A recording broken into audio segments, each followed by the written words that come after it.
On passe à la seconde partie de cette formation, le contenu. Et vous allez voir, c'est également déterminant pour créer une vraie communauté.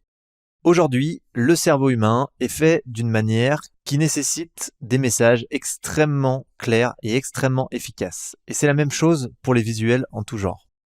On est dans une guerre, c'est la guerre de l'attention.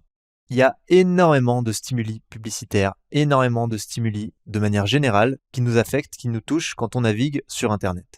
Si vous voulez que votre marque sorte du lot, il va falloir respecter un certain nombre de règles. La première, c'est qu'on a un cerveau géométrique. On a besoin que les choses soient carrées, soient simples. C'est pour ça que nos voitures ont des formes géométriques, c'est pour ça qu'on taille nos haies, c'est pour ça qu'on tond nos pelouses. C'est une caractéristique étonnante du cerveau humain, mais c'est une caractéristique malheureusement indéniable, et ça fonctionne extrêmement bien lorsqu'on sait utiliser ça sur les réseaux sociaux.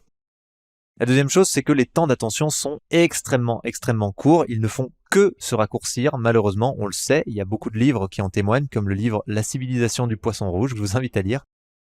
C'est important d'être capable aussi de nourrir sa communauté pour qu'elle soit engagée avec des contenus qui respectent ces différentes règles.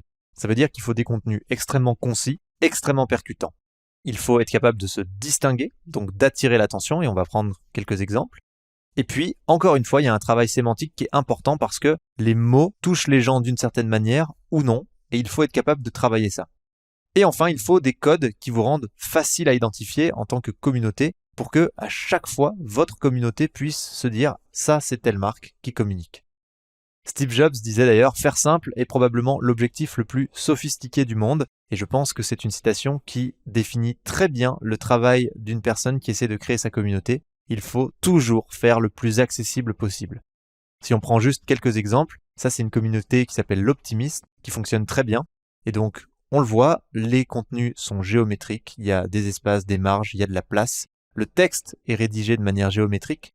Parfois, il faut ne pas respecter la syntaxe, faire un retour à la ligne qui sera pas forcément juste après la virgule comme on aurait l'habitude de le faire, mais de faire en sorte que le texte, de manière générale, soit harmonieux et qu'on ait un joli contenu, un joli carton. Pareil, on utilise des contenus avec des couleurs flashy qui sortent du lot, qui permettent à la communauté de tout de suite reconnaître « Ah oui, ça, c'est l'optimisme qui communique ».